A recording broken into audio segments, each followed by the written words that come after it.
La Ciudad de México es una ciudad que se caracteriza por contener una población sumamente católica.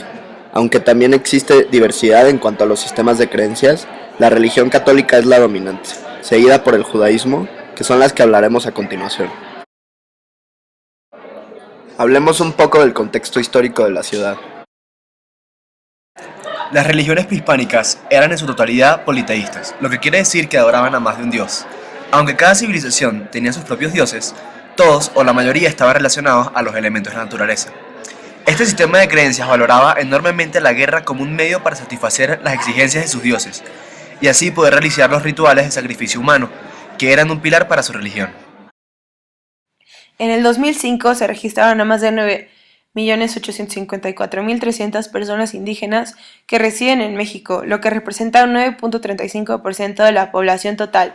Esto quiere decir que a pesar del paso del tiempo, las religiones politeístas siguen formando parte de nuestro entorno. Algunos ejemplos de estas son los zapotecos, mayas, mixtecos, purépechas, etc. Ya que explicamos las creencias indígenas y cómo funcionaban las religiones politeístas en México, es importante explicar otro acontecimiento que dio pauta para que actualmente nuestro país sea considerado en su mayoría un país católico. Este acontecimiento es la evangelización. En 1524 llegaron a la Nueva España los primeros frailes franciscanos a cumplir con la misión evangelizadora a través de la implementación de diferentes métodos como las escuelas de música para niños. Los españoles creían que el proceso de civilización iba a la par con la evangelización. Es por esto que para que los indígenas adoptaran una cultura europea, destruyeron muchos ídolos, templos y hasta pirámides en aras de la integración de los nativos a la modernidad. La llegada de la comunidad judía a México es relativamente joven, aunque se puede decir que su presencia lleva aquí desde hace 500 años, desde que se llevó a cabo el descubrimiento de América.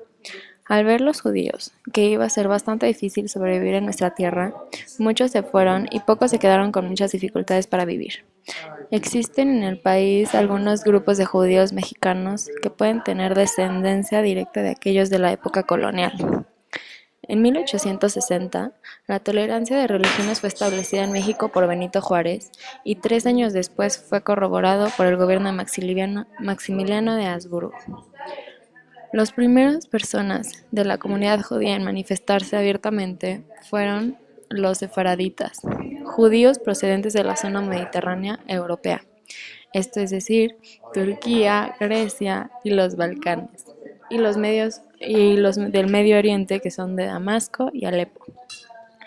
Estos llegaron al país desde finales del siglo XIX y su inmigración aumentó en la primera década del siglo XX, a causa de guerras y revoluciones en su país de origen. Su adaptación fue rápida en América, porque su forma de vida era afín a la latinoamericana. Algo que les ayudó mucho fue su lengua ladino o judeoespañol. Esto les permitió incorporarse rápidamente al entorno social y también al ambiente económico. Con esto tuvieron oportunidad de abrirse muchas puertas y vivir dignamente. Hoy en día, México es el hogar para miles de judíos. El 23 de marzo del 2012, según los datos del INEGI, alrededor de 64.000 personas practican el judaísmo en México. Este porcentaje es bastante alto, además de que el INEGI también revela que del total de la población del país, 82.7% son católicos, esto quiere decir 8 de cada 10 personas. De 9.2 millones de personas, el 9.9 reconoce una religión diferente y el 4.7% no sigue ninguna religión.